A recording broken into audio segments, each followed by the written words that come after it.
പുതുമുളമായി ഇതാ മറ്റൊരു പുതുപുത്തൻ എപ്പിസോഡ് കൂടി. അപ്പോൾ ഇന്ന് ഹാസ്യ വിരുന്ന് മാത്രമല്ല കുറച്ച് സസ്പെൻസുകളൊക്കെ ഉണ്ട്. അതിന് മുൻപായിട്ട് നമ്മുടെ ഷോയുടെ നിറസാന്നിധ്യങ്ങളായ നമ്മുടെ സ്വന്തം സാരഥികളെ സ്വാഗതം ചെയ്യുകയാണ്. Let's welcome Ramesh Pisharody. Ramesh welcome.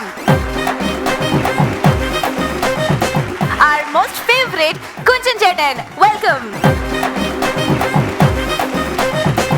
രമേശേട്ടാ, ഇന്നിപ്പോ നമുക്ക് സ്റ്റാൻഡപ്പ് കോമഡി പെർഫോമൻസുകൾ, തമാശ കഥകൾ മാത്രമല്ല ഒരു ഗുഡ് ന്യൂസ് കൂടിയുണ്ട്.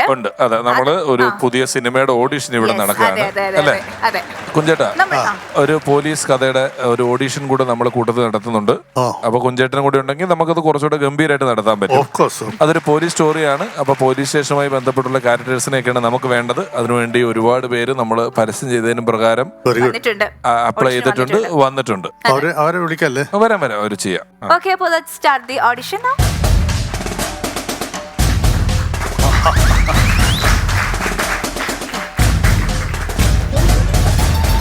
എന്ത് പറ്റിയ കാലിന്? അയ്യോ, കാലിന് പറ്റിയതല്ല.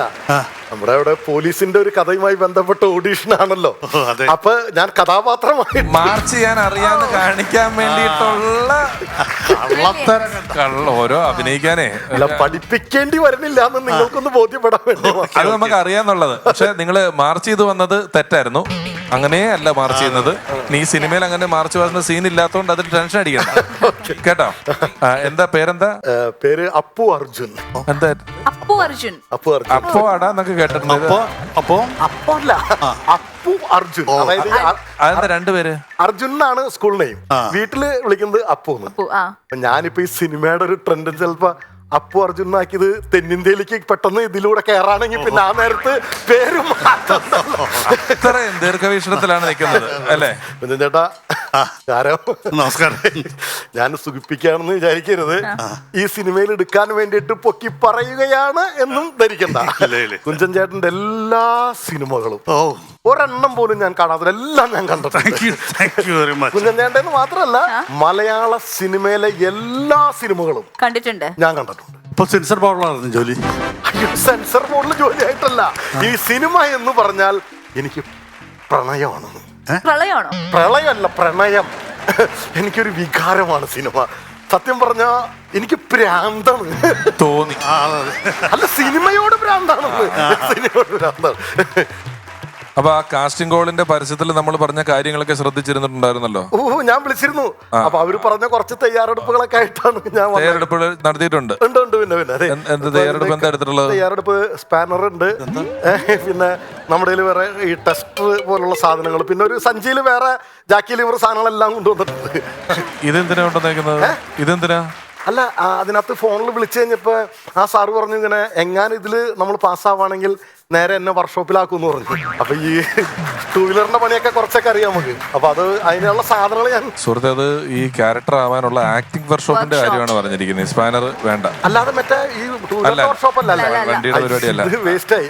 കുഴപ്പമില്ല, ഇടയ്ക്ക് സ്ക്രൂ മുറുക്കാൻ പറ്റും നമുക്ക്. നേരത്തെ പറഞ്ഞ പ്രകാരമല്ലേ? ഒരാള് എന്നെ അമ്മയിലും മെമ്പർഷിപ്പ് തരാന്നും പറഞ്ഞ് 10,000 രൂപ എന്റെ വാങ്ങിച്ചുകൊണ്ട് പോയി. നിങ്ങൾക്ക് സിനിമയിൽ അഭിനയിക്കാൻ വേഷം തരാന്നും പറഞ്ഞ ആരാണ് നിങ്ങളുടെ 10,000 രൂപ മേടിച്ചോണ്ട് പോയത്? ഈ എബ്രഹാം തച്ചേരിൽ എന്ന് പറഞ്ഞ ഒരു എബ്രഹാം തച്ചേരിൽ ഞാൻ പിടിച്ചേരാം. അവൻ എനിക്കറിയാം, എനിക്ക് പരിചയമുള്ള ആളാണ്. എനിക്കറിയില്ല. ഇപ്പൊ നിങ്ങക്ക് ശരിക്കും എത്ര വെയിറ്റ് ഉണ്ട്? എനിക്ക് 78 കിലോ ഉണ്ട്. ഞാൻ ശരിക്കും 78 കിലോ. ക്യാരക്ടറിന് ഒരു 58 കിലോ മതിയായിരുന്നു. അയ്യോ, അപ്പൊ ഒരു 20 കിലോ കുറയ്ക്കാൻ പറ്റുമോ? പ്രൊഡക്ഷനിലെ ഫുഡ് തിന്ന് ജീവിക്കാൻ സമ്മതിക്കില്ല. അല്ല, കേറുമ്പോ ശരിയാകാം കേട്ടോ. ഞാൻ ഈ പരിസരത്ത് വെയിറ്റ് ചെയ്തോളൂ. ഒന്ന് രണ്ട് പേരെ കൂടെ ചെയ്യാനുണ്ട്. അവരുടെ പ്രകടനം കൂടെ നോക്കിയിട്ട് നിങ്ങളുടെ കാര്യം തീരുമാനിക്കും. തിരക്കില്ല, മതി. And now we move on to our performance and we have Nelson Thomas. സ്വാഗതം ചെയ്യാം.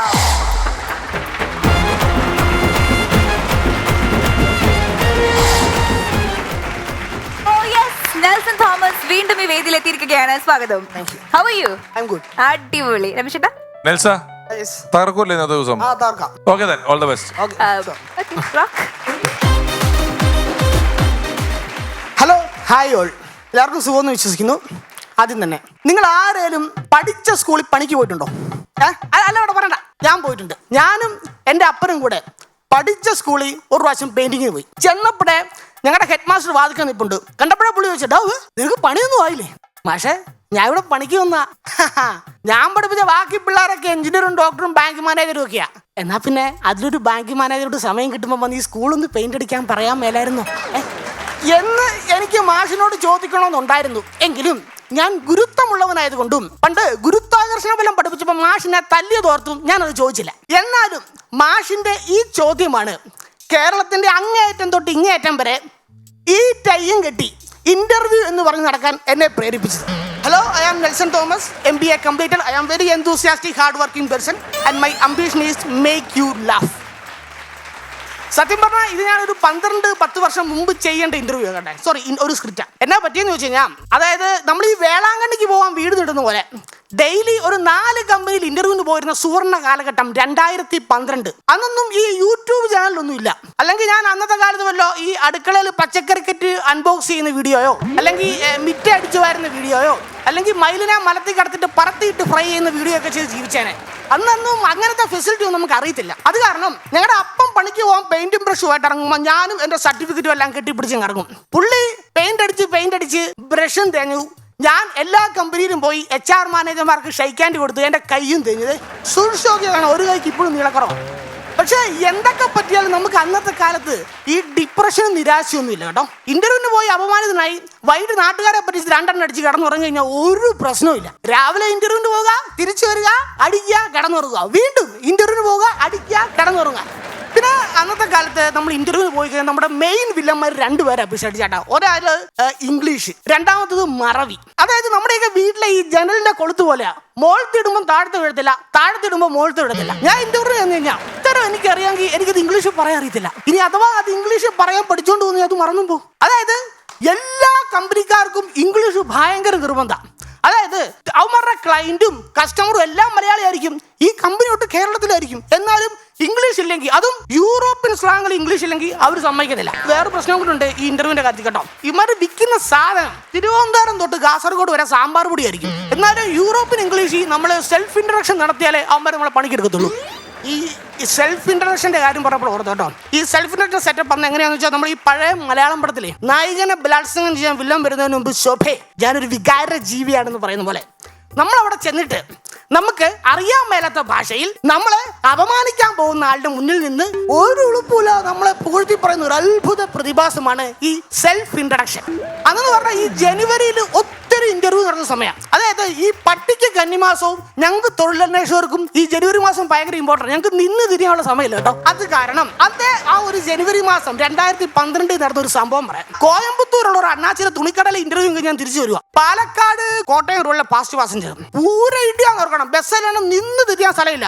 ഞാനൊക്കെ ഇടിച്ചു കുത്തിക്കുക. ടൈറ്റ് പാന്റ് ഷർട്ട് കിട്ടെ. ഈ കമ്പിയെ പിടിച്ചാണെങ്കിൽ ആറാടിക്കൊണ്ടിരിക്കുക. MC റോഡിൽ ഓരോ വളവ്, ആ വളവെല്ലാം വളഞ്ഞുകൊണ്ടിരിക്കും. അതായത് നമുക്ക് കണ്ടക്ടർ ബ്രേക്ക് ഇട്ടാൽ മതി, തൊട്ട് മുന്നിൽ നിൽക്കുന്ന ആന്റിക്ക് ഒരു ഉമ്മ കൊടുത്തിട്ട് നമ്മളിങ്ങനെ പുറകോട്ട് വരും. നമ്മൾ അറിഞ്ഞോണ്ടിരുന്നല്ലോ കേട്ടോ. സോറി. അങ്ങനെ പോകൊണ്ടിരുന്ന ടൈറ്റ് ബസ്സാണ്. കുറെ നേരം കഴിച്ചു, രാത്രിയായി.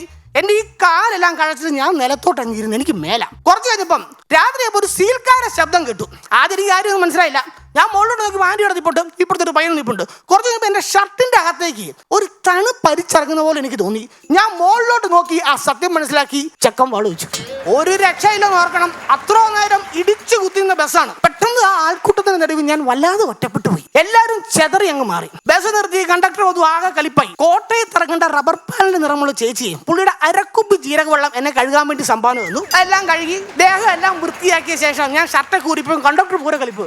ഈ ഷർട്ട് ഇട്ടുകൊണ്ട് ഈ വണ്ടിക്കകത്ത് കയറാൻ പറ്റത്തില്ല. പിന്നെ എന്നെ ചെയ്യാനാ. ലാസ്റ്റ് കണ്ടക്ടർ 50 പൈസ കവർ നിൽക്കുന്നു. ആ കവറിനകത്ത് എന്റെ ഷർട്ട് മടക്കി വിട്ട് ബസ്സിന്റെ സൈഡിൽ വെച്ചു. ഞാൻ വണ്ടിയെ കയറി. നിങ്ങൾ ഓർക്കണം, ബെൽ ബോട്ടം പാന്റ് മാത്രം ഇട്ട് അരയ്ക്ക് മുകളിൽ ഫുൾ നഗ്നനായിട്ട് ഈ 2 കമ്പിയെ പിടിച്ചോണ്ട് മൂവാറ്റുപോട്ട് കോട്ടയം വരെ ഈ നിപ്പ.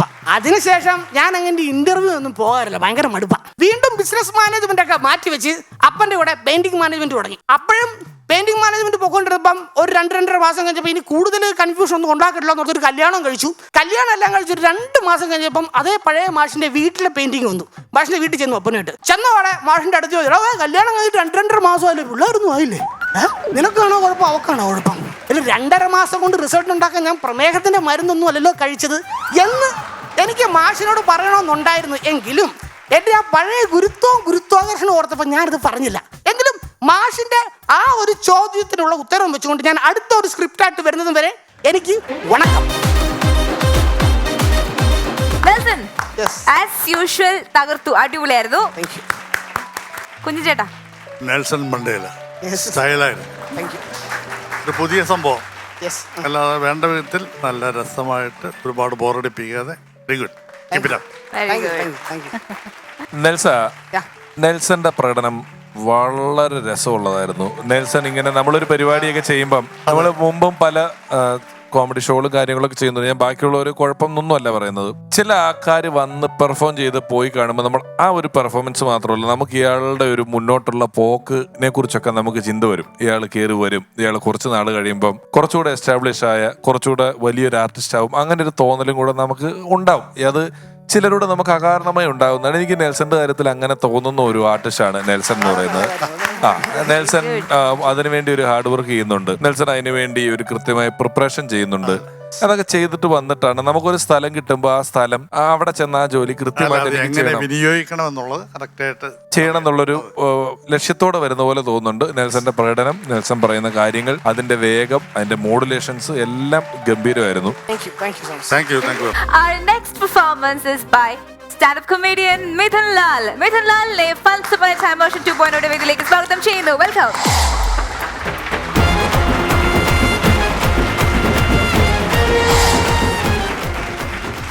Welcome Mithun, welcome. എവിടുന്നാണ് വരുന്നത്? തിരുവനന്തപുരം. തിരുവനന്തപുരത്ത് എന്ത് ചെയ്യുന്നു? തിരുവനന്തപുരത്തൊന്നും ചെയ്യുന്നില്ല, എക്സ് പ്രവാസിയാണ്. ഇപ്പൊ searching for new opportunities. Okay, പ്രവാസം എവിടെയായിരുന്നു? സൗദി അറേബ്യ ആയിരുന്നു. സൗദിയിൽ എവിടെ? ദമാം.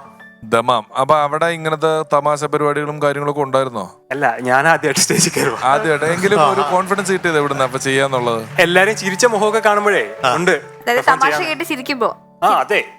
ഓക്കെ, എന്നാ നമുക്ക് പ്രകടനം കാണാം. ഓക്കെ. അപ്പോ ലുക്കിംഗ് ഫോർ ന്യൂ ഓപ്പർച്യൂണിറ്റീസ്. ഇതൊരു നല്ല അവസരമായിരിക്കട്ടെ. All the best. Thank you. Thank U.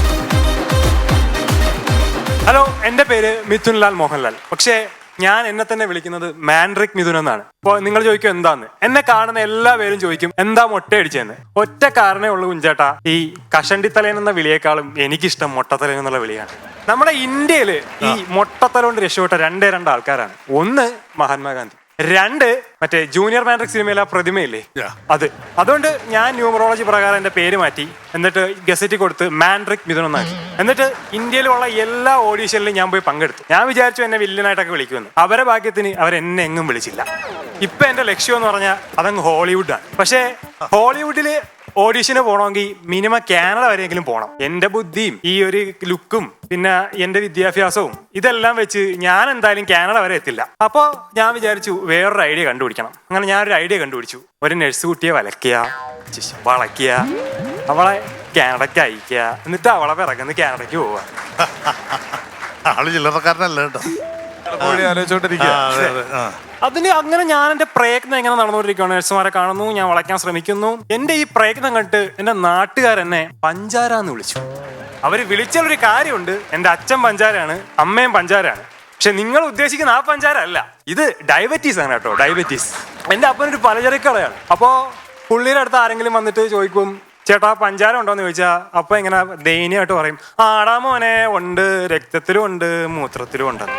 എന്റെ അമ്മ ഈ ഡയബറ്റീസ് ഡോക്ടർമാര് ഡയബറ്റീസിനെ പറ്റി പറയുന്ന പോലെയാണ് എന്റെ അമ്മ എന്നെയും എന്റെ കൂട്ടുകാരെയും പറ്റി പറയുന്നത്. എന്റെ അമ്മ പറയും എന്റെ മോൻ പാവാ, അവന്റെ കൂട്ടുകാരാണ് ഈ പ്രശ്നം അത്ര ഉണ്ടാക്കണേന്ന്. അതേപോലെ ഡയബറ്റീസ് ഡോക്ടർ പറയും ഡയബറ്റീസ് കുഴപ്പമൊന്നുമില്ല, നമുക്ക് ചികിത്സിക്കാം, പക്ഷെ അതിന്റെ കൂടെ വരുന്ന സ്ട്രോക്കും ഹാർട്ട് അറ്റാക്കും അത് കുഴപ്പമാണ്.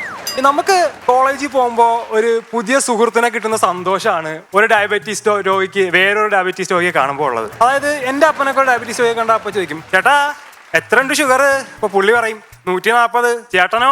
ആഹാരത്തിന് മുമ്പ് ഒരു 140, ആഹാരത്തിന് ശേഷം ഒരു 150, കൂടുതലാടോന്ന്. അപ്പന് ഈ ഡയബറ്റീസ് വന്നതിന് ശേഷം അമ്മയുടെ വക സ്പെഷ്യൽ ട്രീറ്റ്മെന്റ് ആണ്. അതായത് എല്ലാവർക്കും ചായ കൊടുക്കും, അപ്പന് മാത്രം വിത്തൗട്ട്. എല്ലാവർക്കും ജ്യൂസ് കൊടുക്കും, അപ്പന് മാത്രം പച്ച വെള്ളം. ഇനി നമുക്ക് എല്ലാവർക്കും നല്ല കപ്പപ്പുഴുക്ക് ഉണ്ടാക്കി തരും, അപ്പന് മാത്രം ഉണക്ക ചക്കപ്പുഴുക്ക്. ഇനി നമുക്ക് ലഡുവാണ് തരുന്നതെങ്കിൽ ആരും നോക്കണ്ട, ഒന്നും കൊടുക്കൂല. എന്റെ അപ്പൻ്റെ അടുത്ത് ഈ ഇടയ്ക്ക് ഞാൻ ഒരു ദിവസം ചോദിച്ചു, അപ്പന് ഏറ്റവും ഇഷ്ടപ്പെട്ട വണ്ടി ഏതാന്ന്. അപ്പൊ അപ്പൻ പറഞ്ഞു, എടാ മോനെ എനിക്ക് ഏറ്റവും ഇഷ്ടപ്പെട്ട വണ്ടി എന്ന് പറഞ്ഞാൽ അത് ട്രെയിനാണ്. അപ്പൊ ഞാൻ ചോദിച്ചു എന്താപ്പാ ഈ ട്രെയിനോട് ഇത്ര ഇഷ്ടം? അതാകുമ്പോ നമുക്ക് കൂടെ മൂത്രം ഒഴിക്കാമല്ലോ എന്ന്. ഈ ഡയബറ്റീസുകാർക്ക് ഈ കൂടെ മൂത്രം ഒഴിക്കുന്ന ഒരു സ്വഭാവമുണ്ട്. എന്റെ അപ്പന്റെ ഒരു പ്രശ്നം എന്ന് വെച്ച് കഴിഞ്ഞാൽ അപ്പൻ ആശുപത്രി പോയി ഇഷ്ടമല്ല. അപ്പൊ ഈ ഡയബറ്റീസ് ആണെന്ന് അറിഞ്ഞപ്പോ പുള്ളി നാട്ടു ചികിത്സ, വീട്ടു ചികിത്സ, വാട്സപ്പ് ചികിത്സ, ഒറ്റമൂലി വരെ 3 പ്രാവശ്യം തിന്നു നോക്കി, പക്ഷെ ഒരു രക്ഷയില്ല.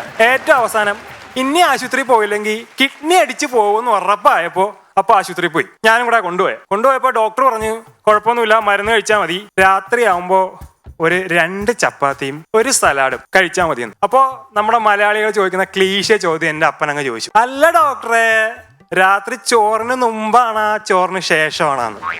ഇപ്പൊ ഡയബറ്റീസ് കൂടിയ ശേഷം അപ്പൊ ഒരു മാരക ആയുധമായിട്ടാണ് നടക്കുന്നത്. അപ്പൊ നിങ്ങൾ വിചാരിക്കും വല്ല ബോംബോ AK-47 വല്ലോ ആണെന്ന്. അതൊന്നും അല്ല, 3 നേരം കുത്താനുള്ള ഇൻസുലിൻ കൊണ്ട് നടക്കുന്നതാണ്. ഇത്രയും കേട്ടപ്പോൾ നിങ്ങൾ വിചാരിക്കും എൻ്റെ ഏറ്റവും വലിയ പ്രശ്നം ഡയബറ്റീസ് ആണെന്ന്. പക്ഷേ എൻ്റെ ഏറ്റവും വലിയ പ്രശ്നം ഡയബറ്റീസ് അല്ല. എൻ്റെ ഏറ്റവും വലിയ പ്രശ്നം എനിക്ക് കാനഡയിൽ പോകണം. നമ്മൾ സാധാരണ വീട്ടിൽ ആമ്പിള്ളേർ കല്യാണം കഴിക്കാൻ വേണ്ടി വീട്ടിലൊരു ഡയലോഗ് പറയും അമ്മയുടെ അടുത്ത്, അമ്മയ്ക്കൊരു സഹായത്തിന് വേണ്ടി ഞാനൊരു മരുമോളെ കൊണ്ടുവന്നാലോ എന്ന്. പക്ഷെ ഞാൻ എൻ്റെ അമ്മയുടെ അടുത്ത് പറയുന്ന ഡയലോഗ് എന്ന് വെച്ചാൽ, അമ്മയ്ക്കും അച്ഛനും ഇൻസുലിൻ എടുക്കാൻ ഞാനൊരു നഴ്സിനെ കെട്ടിയാലോ എന്നാണ്. പിന്നെ എൻ്റെ അപ്പന് ഡയബറ്റീസ് ഉള്ളതുകൊണ്ട് ഏറ്റവും കൂടുതൽ ഉപയോഗമുള്ള എനിക്കാണ്. അപ്പനെ ആഴ്ചയിൽ 2 പ്രാവശ്യമെങ്കിലും ആശുപത്രി കൊണ്ടുപോകണം. അപ്പനെ കൊണ്ടുപോകണ ഈ ഓരോ യാത്രയും എനിക്ക് ഓരോ പെണ്ണ് കാണലാണ്.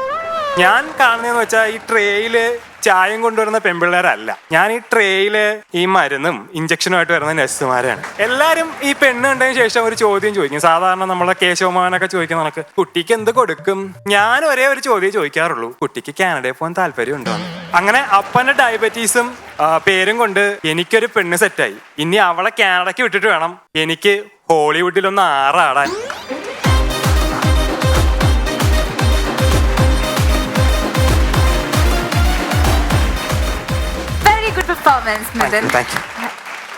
ഗംഭീര പരിപാടിയായിരുന്നു കേട്ടോ. സൗദിയിൽ നിന്ന് വന്നു, ഇനിയിപ്പോ വേറെ ജോലി നോക്കുന്നുണ്ടോ, ഒപ്പം സിനിമയിലേക്കുള്ള പരിപാടികളോട് നോക്കിക്കൊണ്ടിരിക്കുകയാണ് അല്ലേ? അതെ. ഇന്ന് ആദ്യത്തെ പെർഫോമൻസ് ഒരു സ്റ്റേജ് ചെയ്തു. അതെ. അപ്പൊ ഞാൻ ചോദിക്കുകയാണ്, നിങ്ങൾക്ക് പെട്ടെന്ന് ഒരു ദിവസം ഒരു സിനിമയിൽ വിളി വന്നു, നിങ്ങൾ ആഗ്രഹിക്കുന്ന പോലെ ഒരു നല്ല വേഷം, അതേ ദിവസം തന്നെ കാനഡയിൽ നിന്ന് ഒരു പെണ്ണും വിളിച്ചു നിങ്ങളെ, കാനഡയ്ക്ക് പോവാന്ന് പറഞ്ഞു. നിങ്ങൾ എന്ത് നേഴ്സ് വിളിച്ചു, നിങ്ങൾ എന്ത് ചെയ്യും? നല്ല പിഷാരി കേട്ടാ നമുക്ക് ബോളിവുഡ് ആണല്ലോ ആഗ്രഹം. കാനഡയിലുള്ള നഴ്സ് അത് പറ്റൂ. അതിനേക്കാളും വലിയ മോഹം ഇല്ല. കാനഡയ്ക്ക് പോയിട്ട് എന്ത് ചെയ്യും? അല്ല, ഓഡിഷൻ പോണം. ഡ്വൈൻ ജോൺസൺ അറിയത്തില്ലേ, റോക്ക്, പുള്ളിയുടെ ഒരു ചായ എനിക്കുണ്ടെന്ന് പറഞ്ഞിട്ടുണ്ട്. ആരൊക്കെയോ? അതെന്റെ അമ്മ. ഗംഭീരം, ഓൾ ദി ബെസ്റ്റ് ചേട്ടാ. നമ്മുടെ ഓഡിഷനുള്ള ബാക്കി ആൾക്കാർ നമ്മള് ഒരാളെ നമ്മൾ വെയിറ്റ് ചെയ്യിച്ചിട്ടുണ്ട്, അടുത്ത ആള് ചെയ്യണം. 30 സ്റ്റുഡൻസ് പോലീസ് കേഡറിന്റെ കുട്ടികളാണെന്ന് നമ്മളോടൊപ്പം അതിഥിയായിട്ട് എത്തിയിട്ടുള്ളത്. അപ്പൊ അവരുടെ ഏതെങ്കിലും ഒരു സാറാണ് അങ്ങോട്ട് കയറിയിരിക്കുന്നതെങ്കിൽ അദ്ദേഹം ഒന്ന് മാറിത്തരണമെന്ന് നമ്മൾ റിക്വസ്റ്റ് ചെയ്യണം. സാർ, നിങ്ങളുടെ കൂട്ടത്തിലുള്ള ആരെങ്കിലും ആണോ വന്നിരിക്കുന്നത്? അല്ല, ഞങ്ങളുടെ കൂട്ടത്തിലുള്ള ആളല്ല. നിങ്ങളുടെ കൂടെയുള്ള ആളല്ലേ അത്? പിന്നെ ആരാ അത്? ഹലോ, തിരിഞ്ഞേ.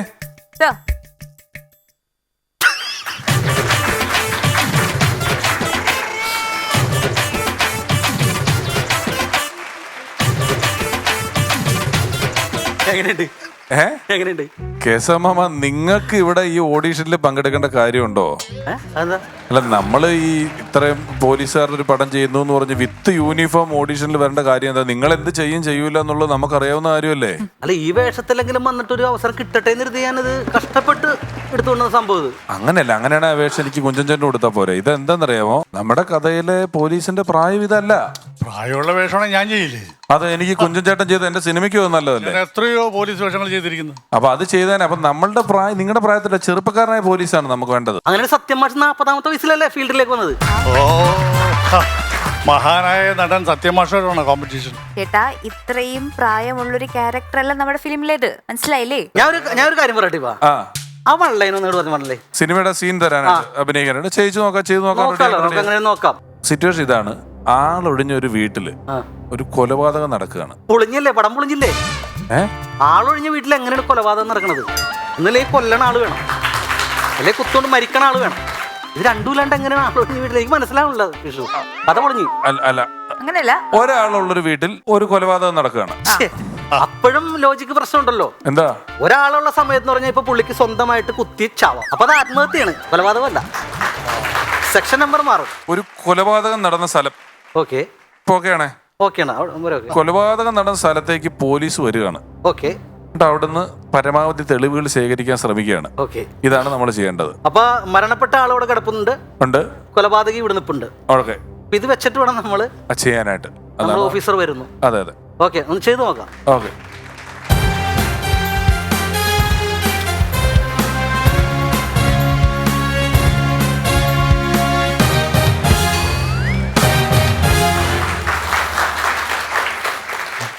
ഓർമ്മയുണ്ടോ ഈ മുഖം? കാട്ടിട്ടവനെ തൊട്ടാ നിനക്ക് നോവില്ല. നിന്നെ പോലുള്ള മിമിക്രി വേണ്ട കേട്ടാ. അല്ല അങ്ങനെ പറയല്ലേ, പിഷാരടി മിമിക്രി ഒക്കെ ചെയ്താൽ ഇത്രയും വരെ വളർന്നു വലുതായത്. മിമിക്രി വേണ്ട. അത് മിമിക്രി വേണ്ടെന്ന്, ഷോ വേണ്ടെന്നല്ലല്ലോ പറഞ്ഞിട്ട്. ഈ ക്യാരക്ടറിന് ഇങ്ങനെ മിമിക്രി ആയിട്ട് വേണ്ട, ലൈഫ് വേണമെന്ന്. ലൈഫായിട്ട് വേണം, കുറച്ചുകൂടെ നാച്ചുറൽ ആയിട്ട് ചെയ്യണം. നാച്ചുറലായിട്ട് ചെയ്യണം, അതല്ലേ അതാണ് വേണ്ടത്. ഇപ്പൊ സെറ്റ് ചെയ്തുതരാം. ആ, ഇപ്പൊ നമ്മുടെ മരിച്ചു കിടക്കുന്ന ക്യാരക്ടർ ഉണ്ട് ഇവിടെ. ഇതുണ്ട്, പോലീസ് ഉണ്ട്. ഇത് മിങ്കിൾ ചെയ്തിട്ടാണ് ചെയ്യാൻ അതെ, പോകുന്നത്. ഓക്കെ. സത്യം പറടാ, സത്യം പറ, അല്ലെങ്കിൽ നിന്നെ കൊണ്ട് ഞാൻ പറയിപ്പിക്കും. എന്ത് കാര്യത്തിനാണ് ഈ നിരപരാധിയായ ഈ വ്യക്തിയെ കുത്തിക്കൊന്നിരിക്കുന്നത്? സത്യം പറയാൻ.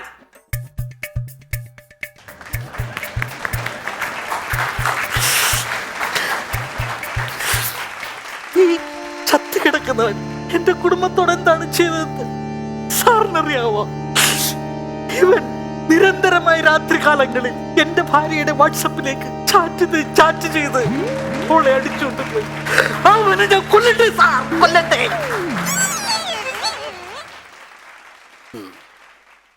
നിയമം കയ്യിലെടുക്കാൻ നീ ആരാ? സത്യം പറ. ഈ കേട്ടതെല്ലാം ശരിയാണോടാ? ഈ കേട്ടതൊക്കെ ശരിയാണോന്ന് പറയടാ ശവമേ.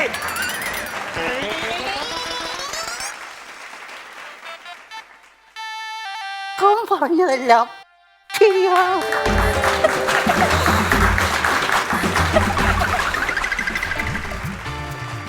ശരി, തദവസരത്തിൽ നീ ഇത് സമ്മതിച്ച സ്ഥിതിക്ക്, നീ ഇവനെ കൊന്ന സ്ഥിതിക്ക് യു ആർ അണ്ടർ അറസ്റ്റ്. പറഞ്ഞു മനസ്സിലായില്ല?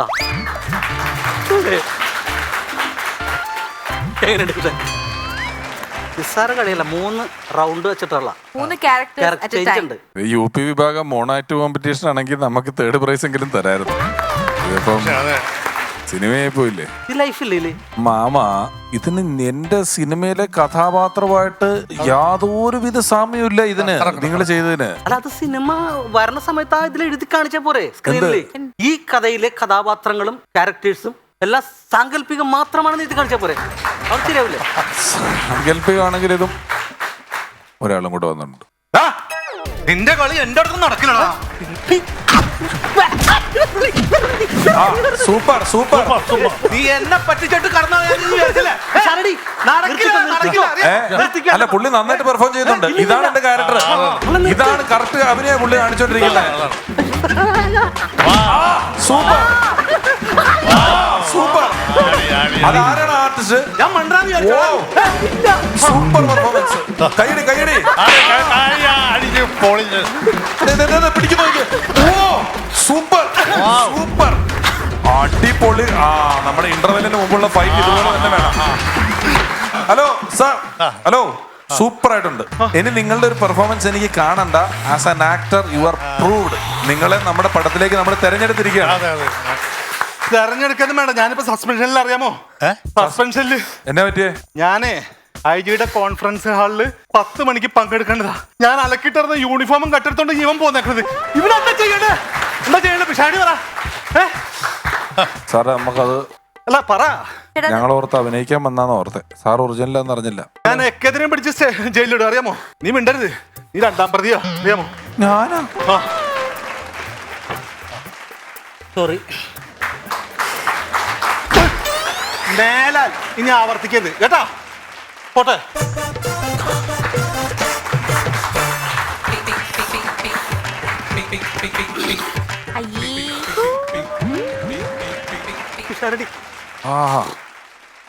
എന്നെ ഒന്ന് മെഡിക്കൽ കോളേജിൽ എവിടെയെങ്കിലും എത്തിക്കാമോ? സൂപ്പർ. നമ്മുടെ പടത്തില് ഒരു കഞ്ചാവ് കേസ് പിടിക്കുന്ന ഒരു പ്രതിയുണ്ട്, ഒരുപാട് മർദ്ദനം ഏറ്റുവാങ്ങുന്ന ഒരു പ്രതി. ആ വേഷത്തിന് ഈ പെർഫോമൻസ് കറക്റ്റാ. എനിക്ക് മുത്തയ്യ സാറിന് ഓർമ്മ വരും. അത്ര നല്ല പെർഫോമൻസ് ആയിട്ടുണ്ട്. സൂപ്പറാണ്. എന്തോ പെർഫോമൻസ് അല്ല, ഒരു നടന്റെ രോദനം.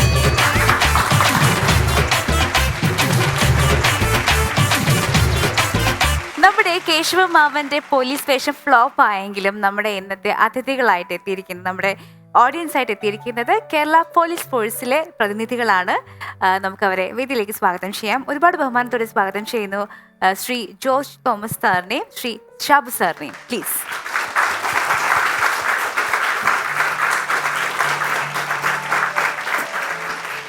സ്റ്റുഡൻസ് പോലീസ് കേഡറ്റ് അതിന്റെ ഇപ്പോഴത്തെ പ്രതിനിധികളായിട്ടാണ് ഈ രണ്ട് ഉദ്യോഗസ്ഥരും നമ്മോടൊപ്പം നിൽക്കുന്നത്. പൊതുവെ ആളുകൾക്കിടയിൽ ഈ പോലീസ് എന്ന് പറഞ്ഞാൽ ഒരു ഭയം അല്ലെങ്കിൽ ചിരിയുമായി ബന്ധമില്ല, ഡയറക്റ്റ് ബന്ധമില്ലാത്ത പോലെ ഒരു ഫീലാണ് പോലീസിന് എപ്പോഴും ഉള്ളത്. ആഘോഷങ്ങൾ എവിടെ ഉണ്ടോ അവിടെ ഒട്ടും ആഘോഷിക്കാൻ പറ്റാതെ നിൽക്കുന്ന ഒരു വിഭാഗമാണ് എപ്പോഴും പോലീസ് ഉദ്യോഗസ്ഥർ എന്ന് പറയുന്നത്. അത് നിങ്ങളുടെ ഇപ്പം ഇത്രയും പേരെ ഈ സ്റ്റുഡൻസ് പോലീസ് എന്ന് പറയുന്ന ഒരു പരിപാടി തുടങ്ങിയിട്ട് അതിന്റെ ലക്ഷ്യങ്ങൾ എന്താണ്? എത്ര നാളായിട്ടുണ്ട്? 2006 ഇത് തുടക്കം കുറിക്കുന്നത്. അതിനുശേഷം 2008 അത് വികസിക്കുന്നു. 2010 സർക്കാർ അത് നമ്മുടെ സമൂഹത്തിന് സമർപ്പിക്കുന്നു. അന്നത്തെ ബഹുമാനായ മുഖ്യമന്ത്രി അച്യുതാനന്ദൻ സാറാണ് ഇത് കേരളത്തിൽ സമർപ്പിച്ചത്. പക്ഷെ ഇതിന്റെ തുടക്കം, ഇതിന്റെ ഫൗണ്ടർ എന്ന് പറയുന്നത് ബഹുമാനപ്പെട്ട IGP Shri P. Vijayan sir അവറുകളാണ്. തുടർന്നാണ് ഈ പദ്ധതി കേരളത്തിൽ സമർപ്പിക്കുന്നത്. അന്ന് ഏതാണ്ട് വിരൽ എണ്ണാവുന്ന സ്കൂളുകളിലാണ് തുടങ്ങിയെങ്കിലും ഇപ്പോൾ 1000 യൂണിറ്റുകളിലേക്ക് ഇത് മാറുകയാണ്. അങ്ങനെ അതിൻ്റെ പ്രവർത്തനം നടന്നുകൊണ്ടിരിക്കുന്നത്. അപ്പോൾ ഇത് ഒട്ടനവധി മൂല്യങ്ങളാണ് മുന്നോട്ട് വെക്കുന്നത്. ഒന്നാമത് നമ്മളുടെ ഈ പറയുന്നത് സാമൂഹിക പ്രതിബദ്ധത, അതുപോലെ തന്നെ സഹജീവി സ്നേഹം, പ്രകൃതിയെ സ്നേഹിക്കുക, അങ്ങനെ ഒട്ടനവധി കാര്യങ്ങൾ നമ്മൾ അതിൽ വ്യക്തമായിട്ട് ഇവരുടെ പ്രതിജ്ഞകളിലൊക്കെ പറയുന്നുണ്ട്. നല്ലൊരു നിയമത്തെ സ്വമേധയാ അനുസരിക്കുക, അത്തരത്തിലുള്ള ഒരു സമൂഹത്തെ വാർത്തെടുക്കുക. നാളെ ആ നിയമത്തെ സ്വമേധയാ അനുസരിക്കുന്ന വലിയൊരു തലമുറ, ഇപ്പോൾ ലക്ഷക്കണക്കിന് കുട്ടികൾ SPCയുടെ ഭാഗമായിട്ട് കേരളത്തിൽ വന്നു കഴിഞ്ഞു. അവരുടെ SVC യൂണിറ്റുകൾ, ഇവരിൽ നിന്ന് വരുന്നവരെ പിന്നെ സ്റ്റുഡൻസ് പോലീസ് വോളണ്ടിയർ കോർപ്സ് എന്ന് പറഞ്ഞ ഒരു സന്നദ്ധ സേനയായിട്ട് മാറുന്നു. കുട്ടികൾക്ക് വീട് വെച്ച് കൊടുക്കുന്നു. അവരുടെ കൂട്ടത്തിലുള്ളവർക്ക് ഒത്തിരി സഹായങ്ങൾ. ഞാൻ ഒരുപാട് പോലീസ് വേഷങ്ങൾ ചെയ്ത ഒരാളാണ്. നിങ്ങളൊക്കെ കാണുമ്പോൾ ഒരു അന്തസ്സും അഭിമാനമൊക്കെ നമുക്ക് തോന്നും. കാരണം തീർച്ചയായിട്ടും എനിക്ക് തോന്നിയിട്ടുള്ള ഒരു അനുഭവം, അതായത് നമ്മളിപ്പോൾ ഒരു പാതിരാ നേരത്തെ 2 മണിക്കോ അത്തരത്തിലുള്ളൊരു സമയങ്ങളിൽ അർദ്ധരാത്രിയൊക്കെ നമ്മൾ സഞ്ചരിക്കുമ്പോൾ നമ്മുടെ ഫാമിലികൾ എവിടെയെങ്കിലും ഒറ്റപ്പെട്ടു പോകുമ്പോൾ, ഇപ്പോൾ വൈഫും കുട്ടികളും മാത്രമൊക്കെ ആയിട്ട് എവിടെയെങ്കിലും ആ സമയത്ത് ഒരു ജീപ്പ് കട്ടൻ ചായ പിടിക്കാൻ വന്നാൽ മതി, നമുക്കുണ്ടാകുന്ന പ്രൊട്ടക്ഷൻ അറിയാതെ. അവിടെയാണ് പോലീസ്. അപ്പോഴാണ് പോലീസിന്റെ ഫീൽ ഇടുന്നത്. അല്ല നമ്മൾ അന്വേഷിച്ച് വരുമ്പോൾ ഫീൽ കിട്ടില്ല. അല്ല, അതിൽ വേറൊരു കാര്യം കൂടെ ഉണ്ട്. പോലീസ് ഫോഴ്സ് നേരിടുന്ന ഒരു വലിയ പ്രശ്നം എന്താണെന്ന് വെച്ച് കഴിഞ്ഞാല് നല്ല 100 കാര്യങ്ങൾ ചെയ്താലും അത് അക്കൗണ്ട് ചെയ്യപ്പെടില്ല. അത് നിങ്ങളുടെ ഡ്യൂട്ടിയിൽ പോകും. എന്തെങ്കിലും ഒരു മിസ്റ്റേക്ക് എന്നൊരു ആരോപണം വന്നാൽ പോലും എതിരെ പറയാൻ ഒരു വലിയ സംഘം തയ്യാറായിട്ട് നിൽക്കുന്ന അവസ്ഥയിലാണ് എല്ലാ പോലീസുകാരും ഡ്യൂട്ടി ചെയ്തുകൊണ്ടിരിക്കുന്നത്. ഇപ്പൊ സാമൂഹ്യ മാധ്യമങ്ങളിലൊക്കെ വളരെ കൂടുതലായിട്ടുണ്ട്. അവിടെയാണ് നിങ്ങൾ ഇതുപോലെ ഇപ്പൊ ഇവര് 2 ബാച്ച് വന്നിട്ടുണ്ട് നമ്മളോടൊപ്പം. ഇവർക്ക് ഈ പ്രായത്തിലെ ഈ യൂണിഫോം ഇട്ട് ഇവിടെ ഈ ഡിസിപ്ലിനിൽ വന്നിരിക്കുന്നു. ഞങ്ങള് കൈയടിക്കാനും ചിരിക്കുന്നവർ ഭയങ്കര പക്വതയായിട്ട് നല്ല കാര്യമായിട്ടിരിക്കുന്നത്. ഇവരെല്ലാം വളരെയധികം ജീവിതം ആഘോഷിക്കുന്നവരാണ്. സാറ് എത്ര നാളായിട്ട് സാർ ഇതിന്റെ കൂടെ ഉണ്ട്? ഞാൻ 2010 മുതൽ SPC ബന്ധപ്പെട്ട് പ്രവർത്തിക്കുകയാണ്. നേരത്തെ ചൗര സ്കൂളിലായിരുന്നു. ഒരു സ്റ്റേഷനിൽ നമുക്ക് 3 വർഷം ഒരു സ്റ്റേഷനിൽ പ്രവർത്തിക്കാൻ അവസരം കിട്ടുന്നത്. അപ്പൊ SPC ഉള്ള സ്കൂളുകളിൽ നമുക്ക് ഒരു വനിതാ പോലീസാണ് ഞങ്ങളുടെ ഒരാളിരിക്കുന്നത്. വനിതാ പോലീസും ഒരു മെൻ പോലീസുമാണ്. അതിന് ഇൻസ്ട്രക്ടേഴ്സായിട്ട് പറയുന്നത്, ഡ്രിൽ ഇൻസ്ട്രക്ടർ എന്നാണ് പറയുന്നത്. എന്നെ സംബന്ധിച്ച് എൻ്റെ സർവീസ് തീരുന്നവരെ ഈ SPC എന്നുള്ളൊരു പദ്ധതി ബഹുമാനിക്കുകയും ആദരിക്കുകയും ചെയ്യുന്ന റിസൾട്ടുള്ളൊരു പദ്ധതിയാണ്. വിദ്യാഭ്യാസം കഴിഞ്ഞ് പുറത്തേക്ക് ഇറങ്ങുന്ന ഒരാൾക്ക് സമൂഹത്തിൽ ഇടപെടാനും ജീവിക്കാനുമുള്ള ഒരു സ്കില്ല് കൊടുക്കുന്ന യാതൊന്നും നമ്മുടെ പാഠ്യപദ്ധതികളിലില്ല. ഒരു വിദ്യാഭ്യാസ പദ്ധതികളിൽ അത്ര കാര്യമായിട്ട് അതൊന്നുമില്ല. ഇതുപോലെ ഒരു പുറത്തു നിന്ന് ഒരു ആശയം നമ്മുടെ വിദ്യാഭ്യാസ പദ്ധതിയിൽ ഉൾപ്പെടുത്തുകയും അത് ഈ പറഞ്ഞിപ്പോൾ ഒരു 11 വർഷം കണക്കുറക്കാരായിട്ടുണ്ടാവും. ഫുൾ ഫ്ലെഡ്ജഡ് ആയിട്ട് ഒരു 11 വർഷമായിട്ടുണ്ടാവും. ഈ 11 വർഷം കൊണ്ട് ഈ ലെവലിൽ ഇത് വികസിപ്പിക്കുകയും ഒക്കെ ചെയ്യുന്ന, ഇതിന്റെ ആരംഭം മുതൽ ഇപ്പോൾ വരെ നിൽക്കുന്ന എല്ലാ പോലീസ് ഉദ്യോഗസ്ഥർക്കും അതിൽ സ്റ്റുഡൻസ് പോലീസ് കേഡറ്റിലുള്ള എല്ലാ വിദ്യാർത്ഥിനി സുഹൃത്തുക്കൾക്കും ഫണ്ട്സ് അപ്പോൺ എ ടൈമിന്റെ വക ഒരു ചിരിയുള്ള നല്ല സല്യൂട്ട്. സാർ ഒരു പോയിന്റ് കൂടി പറയണം. കാരണം ഈ വേദിയിൽ അറിയിക്കേണ്ടതാണ്. നമുക്കൊരു പദ്ധതിയുണ്ട് സർക്കാരിന്റെ തന്നെയാണ് ചിരി എന്ന് പറഞ്ഞ പ്രോഗ്രാം. ചിരി, അതായത് 100 കണക്കിന് കുട്ടികൾ ആത്മഹത്യ ചെയ്യുന്നു. ഈ ഓൺലൈൻ പ്രോഗ്രാം സമയത്ത് ആത്മഹത്യ ചെയ്യുന്നു. അപ്പോൾ അതിൽ നിന്ന് മോചനം നേടുന്നതിന്, കുട്ടികളെ സംരക്ഷിക്കുന്നതിന്, അവരുടെ മാനസിക സംഘർഷം എല്ലാം ലഘൂകരിക്കുന്നതിന് വേണ്ടി നമ്മളൊരു പദ്ധതി തുടങ്ങിയത് ചിരി. അതിന് 9497 900 200 എന്ന് പറഞ്ഞൊരു നമ്പറാണ്, ഹെൽപ്പ് ലൈൻ നമ്പർ ഉള്ളത്. അതിലേക്ക് കുട്ടികൾ വിളിച്ചു, എവിടെ നിന്ന് വിളിച്ചാലും, ഏത് സ്ഥലത്ത് നിന്ന് നിസ്സാര കാര്യങ്ങളാണെങ്കിലും, ഒരു നെല്ലിമരത്തിനാണെങ്കിലും അല്ലെ എൻ്റെ കോഴിയെ കൊന്നതാണെങ്കിലും, അവനെന്തെങ്കിലും മാനസികമായിട്ട് ബുദ്ധിമുട്ട് വന്നാൽ ഈ നമ്പറിലേക്ക് വിളിക്കുക. അവിടെ സൈക്കോളജിസ്റ്റ്, സൈക്കാട്രിസ്റ്റ്, അതുപോലുള്ള മെൻറ്റേഴ്സ് ആയിട്ടുള്ള ഒത്തിരി പേര് അവിടെയുണ്ട്. സെൻട്രലൈസ് ചെയ്ത് സ്റ്റേറ്റിലുണ്ട്, അതുപോലെ ജില്ലാ തലങ്ങളിൽ എൻ്റെ ഓഫീസുകളുണ്ട്. അപ്പോൾ അത് ചൈൽഡ് ലൈനും എല്ലാവരും ബന്ധപ്പെടുത്തിക്കൊണ്ട് അതിൻ്റെ പരിഹാരം കണ്ടെത്തുന്നുണ്ട് കുട്ടികളുടെ. 10,000 കോളുകൾ അങ്ങനെ വന്നിട്ടുണ്ട്. അപ്പോൾ ആ നമ്പർ ഒന്ന് ഓർത്ത് നോക്കുക, 9497 900 200. വേർഷൻ 2.0 അടുത്ത സെഗ്മെന്റ് ദി എക്സലൻസ് അവാർഡ്. ഇന്ന് നമ്മുടെ അതിഥിയായി എത്തുന്നത് മിമിക്രി വേദികളിലും മിനി സ്ക്രീൻ, ബിഗ് സ്ക്രീനിലും ഒക്കെ പ്രമുഖ സാന്നിധ്യമായ ശ്രീ സുബ്രഹ്മണ്യൻ ബോൾഗാട്ടി. അദ്ദേഹത്തെ ഏറെ സ്നേഹത്തോടെ ഈ വേദിയിലേക്ക് സ്വാഗതം ചെയ്യാം.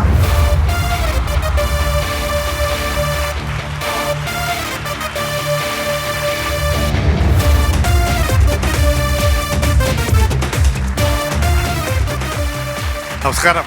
നമസ്കാരം. നമസ്കാരം സുബ്രഹ്മണ്യൻ ചേട്ടാ. നമസ്കാരം വിഷാടി. എന്റെ കൂടെ കാലങ്ങളോളം മിമിക്രിക്ക് ധർമ്മജൻ ബോൽഗാട്ടി എന്നൊരാള് നടന്നെങ്കിലും ഞാൻ കേൾക്കുന്ന ആദ്യത്തെ ബോൽഗാട്ടി സുബ്രഹ്മണ്യം ബോൽഗാട്ടി എന്നുള്ളതാണ്. ബോൽഗാട്ടി പാലസ് വരെ ഞാൻ അറിഞ്ഞത് സുബ്രഹ്മണ്യം ബോൽഗാട്ടി ചരമ്പടിയാ. അതിനു മുമ്പ് എനിക്ക് അതുപോലും അറിയത്തില്ലായിരുന്നു. അതെ, അത് കലാഭവൻ മണി ഒരു പ്രാവശ്യം അവിടെ ഒരു ഇനോഗ്രേഷൻ വന്നായിരുന്നു ബോൾഗാട്ടിയിൽ. അപ്പൊ ആദ്യം പറഞ്ഞ വാചകം ഇതായിരുന്നു, ബോൾഗാട്ടി എന്ന് കേൾക്കുന്നുണ്ട്, പക്ഷെ ഞാൻ ആദ്യം ബോൾഗാട്ടി എന്ന് കേൾക്കുന്ന സുബ്രഹ്മണ്യം ബോൾഗാട്ടിയുടെ പേരിലാണെന്ന് പണി പറഞ്ഞിട്ടുണ്ടായിരുന്നു. എത്ര വർഷമായി സുബ്രഹ്മണ്യം ചേട്ടാ പരിപാടി തുടങ്ങിയിട്ട്? 35 വർഷമായി. 35 വർഷം പരിപാടി. ഹൈലൈറ്റ്സിൽ ചേട്ടൻ കളിച്ചോണ്ടിരുന്നതാണ്. ഹൈലൈറ്റ്സിൽ ഉണ്ടായിരുന്നു. അതിക്ക് മുമ്പ് രസിക കൊച്ചിൻ രസിക ഫോം ചെയ്ത ഞങ്ങളാണ്. പിന്നെ ഹൈലൈറ്റ്സ്, പിന്നെ കൊച്ചിൻ സംഘമിത്ര, സംഘകല, അങ്ങനെ ഒരുപാട് ട്രിപ്പുകൾ. പിന്നെ കൊല്ലം സിറാജ് ഞങ്ങൾ ഒന്നിച്ചൊരു പരിപാടി ചെയ്തിട്ടുണ്ട്. ഈ കൊച്ചിൻ രസിക ഫോം ചെയ്ത കാലം എന്ന് പറഞ്ഞപ്പോൾ ഒരു കാര്യം പെട്ടെന്ന് പറയാതെ പോകാൻ പറ്റത്തില്ല. മിമിക്രി കലാഭവനും ഹരിശ്രീ ഒക്കെ ഉണ്ടായിരുന്നെങ്കിലും 30 ദിവസവും പ്രോഗ്രാം കളിക്കാമെന്ന് തെളിയിച്ച ട്രൂപ്പുകളിൽ ഒന്നാണ് രസിക എന്ന് പറയുന്ന ട്രൂപ്പ്. അതിന്റെ ഓണർ ഒരു ഷാജി സരികയാണ്. ഷാജി സരിക അദ്ദേഹം പ്രോഗ്രാം ഏജന്റ് കൂടെയാണ്. ആ ഷാജി ചേട്ടന്റെ മകനാണ് ഇപ്പൊ ഭീഷ്മപർവം എന്ന് പറയുന്ന സിനിമയുടെ തിരക്കഥ എഴുതിയിരിക്കുന്ന 26 വയസ്സുള്ള ചെറുക്കൻ അല്ലേ? അവനൊക്കെ എടുത്തോണ്ട് ഞാൻ ഭീഷ്മപർവത്തിന്റെ തിരക്കഥ എടുത്തോണ്ട് നടന്ന സുബ്രഹ്മണ്യം പോലെ. അതെ, സുബ്രഹ്മണ്യം ചേട്ടൻ കുറെ വ്യത്യസ്തമായ ഇനങ്ങൾ അന്ന് ഫിഗർ ഷോകൾ കൊണ്ടുവന്നത്. എനിക്കൊന്ന് ചിത്രഗീതം എന്നൊക്കെ പറയുന്ന പരിപാടി ആദ്യം ഞാൻ കണ്ടിട്ടുള്ളത് സുബ്രഹ്മണ്യന്റെ പരിപാടിയിൽ നിന്ന്. കുഞ്ചൻ ചേട്ടൻ കണ്ടിട്ടില്ലേ സുബ്രഹ്മണ്യൻ ചേട്ടനെ? ഞാൻ രായപ്പൻ ചേട്ടന്റെ ശബ്ദം അനുകരിച്ചുകൊണ്ടാണ് കേരളത്തിൽ ആദ്യമായിട്ട് വീരരായപ്പൻ ചേട്ടന്റെ ശബ്ദം അനുകരിച്ചത് ഞാൻ തന്നെയാണ്. രാജപ്പന്റെ ശബ്ദം ഞങ്ങൾക്ക് രാജന്റെ ഒരു കഥാപ്രസംഗത്തിന്റെ ഒരു ക്യാപ്സൂള്, മൊത്തം പറയാൻ പറ്റൂല, ഒരു ക്യാപ്സൂളായിട്ട് ഞാൻ അപ്പൊ ആരെങ്കിലും എനിക്കൊരു ഷാള് തന്നാല് വളരെ ഉപകാരമായി. ബഹുമാന്യ കലാസ്നേഹികളെ, അനുഭവസമ്പന്നരായ അമൃത TV പ്രേക്ഷകരെ, പ്രിയപ്പെട്ട എൻ്റെ വിശാലടി, സ്നേഹമുള്ള കുഞ്ചേട്ടൻ, തങ്കച്ചൻ, നിങ്ങൾക്കെല്ലാവർക്കും എൻ്റെ വിനീതമായ കൂപ്പുകൾ. ഞാനിന്നിവിടെ അവതരിപ്പിക്കുന്ന കഥ, ഈ കഥയുടെ പേര് ഗുണ്ട്. വെടിമരുന്നല്ലിത്, വെടിമരുന്നല്ലിത്, വെടിമരുന്നല്ലിത്, വെടിക്കെട്ടിൽ കാണുന്ന നിറകുണ്ടുമല്ലിത്, ഇവിടെ ജനകോടികൾ മോന്തുന്ന ഷാപ്പിലെ ലിവറുവാട്ടുന്നൊരീ ചാരായ ഗുണ്ടിത്, വെടിമരുന്നല്ലിത്. അതെ സുഹൃത്തുക്കളെ, വെടിമരുന്നിന്റെ കൂട്ടത്തിൽപ്പെട്ട ഒരു അമിട്ടോ ഗുണ്ടോ അല്ലത്. പിന്നെയോ ഷാപ്പിന്റെ ഗന്ധവും വാറ്റിന്റെ നാറ്റവും മറ്റേ രൂറ്റം കഥ. അതാണ് ഞാൻ ഇവിടെ അവതരിപ്പിക്കുന്ന കഥ, ഗുണ്ട്. ഈ കഥ നടക്കുന്ന ഇവിടെയൊന്നുമല്ല. ഇന്ത്യയുടെ മാപ്പ് എടുത്ത് നോക്കിയാൽ അണ്ണാൻ ചപ്പിയ മാങ്ങാണ്ടി പോലെ ആരും തിരിഞ്ഞു നോക്കാതെ അനാഥമായി കിടക്കുന്ന ഒരു സംസ്ഥാനം. അതാണ് നമ്മുടെ കൊച്ചു കേരളം. അഴിമതിക്കും കാലിവാരനും കവർച്ചയ്ക്കും കൈക്കൂലിക്കും, എന്തിനേറെ നാടിൻ്റെ യശസ്സിൽ വാനോട് ഉയർത്തുന്ന പെൺവാണിഭത്തിനും ചാരവൃത്തിക്കും മുൻപന്തി നിൽക്കുന്ന കേരളം. ഈ കേരളത്തെക്കുറിച്ച് വർണ്ണിക്കുകയാണെങ്കിൽ പ്രിയപ്പെട്ടവരെ, ഈ പാർട്ടിക്കാര് നാണം കേട്ട ഭരണക്കാര്, നാട് മുടിക്കും മന്ത്രിമാർ, കോഴ വാങ്ങും പോലീസുകാര്, ഫയല് മുക്കും CBI, കേസ് വാങ്ങും കോടതിയും, ആകെ മൊത്തം അവിയലാണടോ, ഈ നാട് മൊത്തം നാശമായടോ. ഇവരൊത്തു ചേർന്ന് തൂത്തുപാരും നാട് കേരളം, ജീവിക്കാനായി തെണ്ടണം, തെണ്ടി മരിക്കണം. വില കയറണ കാരണം വേഷം വാങ്ങാൻ തെണ്ടണം, വില കയറണ കാരണം വേഷം വാങ്ങാൻ തെണ്ടണം. ഈ കേരളത്തിന്റെ തെക്ക് നിന്ന് വടക്കോട്ട് നോക്കിയാൽ വടക്ക് കാണാം, വടക്ക് നിന്ന് തെക്കോട്ട് നോക്കിയാൽ തെക്കും കാണാം. പക്ഷെ ഈ കേരളത്തിന്റെ മറ്റൊരു പ്രത്യേകതയാണ്, താഴേക്ക് നോക്കിയാൽ ഭൂമിയും കാണാം, മുകളിലേക്ക് നോക്കിയാൽ മാനം കാണാം. പക്ഷെ മാനമുള്ളവർ തന്നെ കാണാൻ നോക്കി മഷിയിട്ട് നോക്കണം. ബഹുമാന്റെ നന്ദി, നമസ്കാരം. സുബ്രഹ്മണ്യ ചേട്ടൻ സിനിമകളിൽ ഏതൊക്കെയായിരുന്നു സുബ്രഹ്മണ്യ ചേട്ടൻ പ്രധാന വേഷങ്ങൾ? സൗണ്ട് തോമ. ഞാൻ ഒരു 10-40ഓളം സിനിമകളിൽ ചെയ്തിട്ടുണ്ട്. ഇപ്പൊ ഒരു സിനിമ റിലീസ് ആവാൻ കാത്തിരിക്കുന്ന അഞ്ചിൽ ഒരാൾ തസ്കരൻ എന്ന് പറയുന്ന സിനിമയിൽ അഞ്ചിൽ ഒരാളായിട്ട് പ്രധാന വേഷങ്ങളിലേക്ക് കാത്തിരിക്കുകയാണ്. ആദ്യത്തെ പടം ഏതായിരുന്നു സുബ്രഹ്മണ്യ ചേട്ടൻ? ആദ്യം ചെയ്തത് ഒരു 28 വർഷത്തിന് മുമ്പ് മിമിക്സ് സൂപ്പർ 1000. അതാണ് ആദ്യം ആയിട്ട്. ആ സമയത്ത് കുറെ മിമിക്സി സിനിമകൾ ഇറങ്ങുകയും ചെയ്തിട്ടുണ്ട്. അങ്ങനെയുള്ള മിമിക്രി പടങ്ങളിലൊക്കെ ഉണ്ട്, ഒരുപാട് മിമിക്രി പടങ്ങളിലൊക്കെ ഉണ്ട്. പിന്നെ 92 ആദ്യത്തെ ഗൾഫ് ട്രിപ്പ്. അത് ഏത് രാജ്യമായിരുന്നു? അത് ഗൾഫിലെ എല്ലാ രാജ്യങ്ങളും പോയായിരുന്നു. KG മാർക്കസിന്റെ ഒപ്പമാണ് പോയത്. അതിലൊരു പ്രശ്നം ഉണ്ടായ ഒരു ട്രിപ്പായിരുന്നു അത്. എന്താ പ്രശ്നം ഉണ്ടായത്? അന്ന് പാസ്പോർട്ട് കിട്ടാനായിട്ട് വളരെയധികം ബുദ്ധിമുട്ടുള്ള സമയമാണ്. പാസ്പോർട്ട് കിട്ടാനായിട്ട് പാടാം. 6 മാസമൊക്കെ അപ്ലൈ ചെയ്ത് കഴിഞ്ഞാൽ 6 മാസമൊക്കെ കഴിയണം പാസ്പോർട്ട് കിട്ടണമെങ്കിൽ. അപ്പോൾ സെഞ്ചുറി മമ്മിക്കാണ് ആ ഗൾഫിൽ ആ ട്രിപ്പിൽ കൊണ്ടുവന്നത്. ഒരു 5 മണിക്ക് പാസ്പോർട്ട് കൊണ്ടുവരണമെന്ന് പറഞ്ഞു. അപ്പം 3 മണിയായിട്ട് എൻ്റെ കയ്യിൽ പാസ്പോർട്ട് കിട്ടിയിട്ടില്ല. ഞാൻ ഓടി പാസ്പോർട്ട് ഓഫീസിൽ ചെല്ല്. അവിടെ നിന്ന് ചെന്നപ്പോൾ അവിടെ നിന്ന് പാസ്പോർട്ട് അയച്ചിട്ടുണ്ട്. പോസ്റ്റ് ഓഫീസിൽ വന്നപ്പോൾ അവിടെ നിന്ന് വന്നിട്ടില്ല.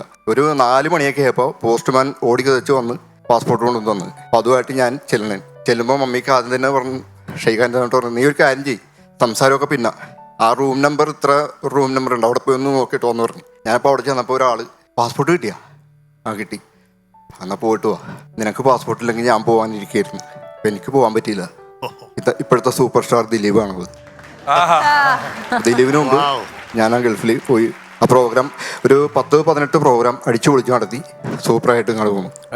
അനുഭവം. അഥവാ സുബ്രഹ്മണ്യൻ ചേട്ടന് കിട്ടിയില്ലെങ്കിൽ കൊണ്ടുപോകാൻ വേണ്ടി ദിലീപേട്ടനെ റെഡിയാക്കി നിർത്തിയേക്കാണ്, അടുത്ത ആളെ റെഡിയാക്കാൻ നിർത്തിയിട്ട് അല്ലേ? എന്നിട്ട് സുബ്രഹ്മണ്യൻ ചേട്ടൻ പോയി. അല്ല, ഞാൻ പറഞ്ഞിട്ടുണ്ട് ഇവിടെ നാശക്കൊക്കെ വന്നപ്പോ ദിലീപേട്ടനൊക്കെ ആദ്യത്തെ ഷോ കഴിഞ്ഞിട്ട് അമേരിക്കയിൽ പോയിട്ട് അവിടെ നിന്നാലോ എന്ന് ആലോചിച്ചു ജോലിക്ക്. 95-ലോ 94-ലോ മറ്റേ അവിടെ നിന്നാലോ എന്ന് വിചാരിച്ചിട്ട് പിന്നെ അവർ തീരുമാനിച്ചു വേണം നമുക്ക് ഒരു തവണയും കൂടെ നാട്ടിൽ പോയിട്ട് നമുക്കൊന്ന് രക്ഷപ്പെടുമോ എന്ന് നോക്കാം, എന്നിട്ട് തിരിച്ചു വരാമെന്ന് പറഞ്ഞു വന്ന് കഴിഞ്ഞിട്ട് പിന്നെ അവർക്ക് തിരിച്ചു കൊണ്ടു വന്നിട്ടില്ല എന്നാണ് കേട്ടിട്ടുള്ളത്.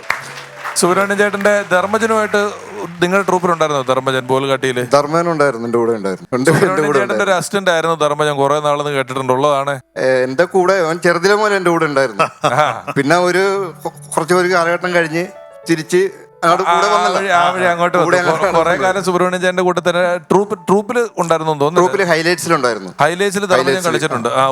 പറഞ്ഞു കേട്ടിട്ടുണ്ട്. ഓക്കെ, വീട് രാപ്പൻ ചേട്ടൻ അല്ലാതെ വേറെ എന്തൊക്കെയാണ് ചെയ്യുന്നുണ്ട്? അല്ലാണ്ട് പിന്നെ അരവിന്ദന്റെ ശബ്ദം ചെയ്തു, മാള അരവിന്ദൻ ചേട്ടൻ. മാള ചേട്ടൻ ചെയ്യുമോ? ഞങ്ങൾക്ക് ആരാത് ഞാനാ കാള മാള ഞാനിവിടെ വന്നിരിക്കുന്നത് ഇട്ടുപ്പെന്റെ തട്ടുകട ഉദ്ഘാടനം ചെയ്യാനാ. ഒരു മുട്ടപ്പെട്ട് ചാമ്പ്ലേറ്റ് ഉണ്ടായിക്കൊണ്ട് ഞാനത് ഉദ്ഘാടനം ചെയ്യുന്നു. ചീഞ്ഞ മുട്ട എന്റെ അമ്മോ.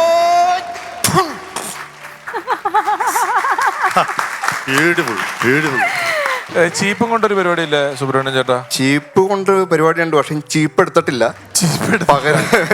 പകരം ഞാനൊരു പാട്ട്, ഫീമെയിൽ ഒരു പാട്ട് പാടാൻ ഉദ്ദേശമുണ്ട്. ഓക്കെ, 4 വരി പാടാം.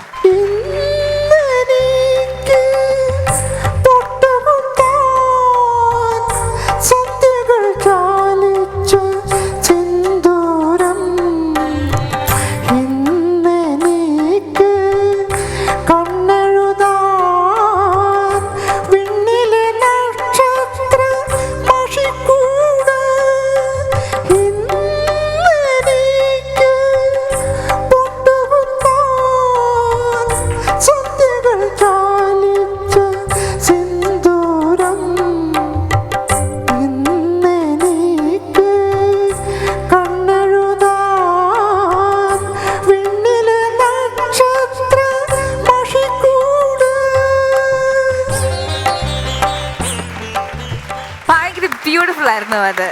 അപ്പം നമ്മുടെ ഈ വേദിയിൽ, ഈ ചെറു വേദിയിൽ എത്തിയതിൽ ഒരുപാട് സന്തോഷം ചേട്ടാ. ഞങ്ങളുടെ ഒരു സ്നേഹാദരം ഏറ്റുവാങ്ങണം. അത് അദ്ദേഹത്തിന് നൽകാനായിട്ട് രമേശ് ചേട്ടനെയും കുഞ്ചൻ ചേട്ടനെയും സ്റ്റേജിലേക്ക് ക്ഷണിക്കുന്നു, പ്ലീസ്.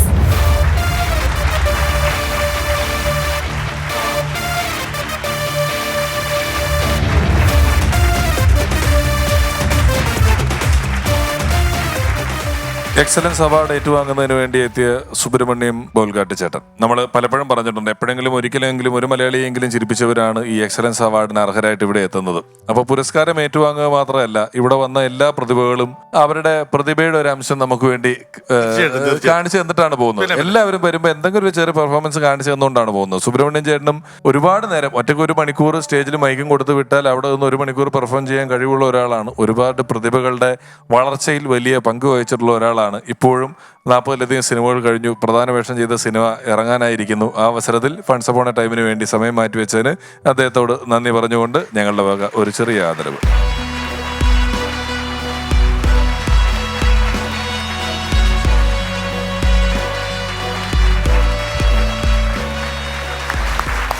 ഇനി അറിയാം ഇന്നത്തെ എപ്പിസോഡിലെ ബെസ്റ്റ് പെർഫോമർ. അതിനായി സ്വാഗതം ചെയ്യുന്നു Nelson and Mithun on this floor.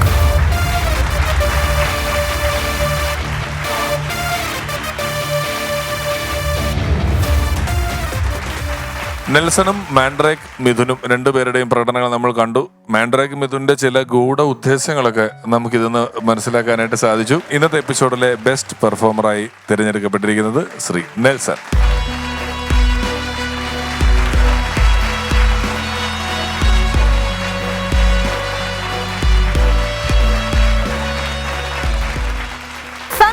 Time version 2.0 മറ്റൊരു മനോഹരമായ എപ്പിസോഡ് ഇവിടെ വൈൻഡപ്പ് ചെയ്യുകയാണ്.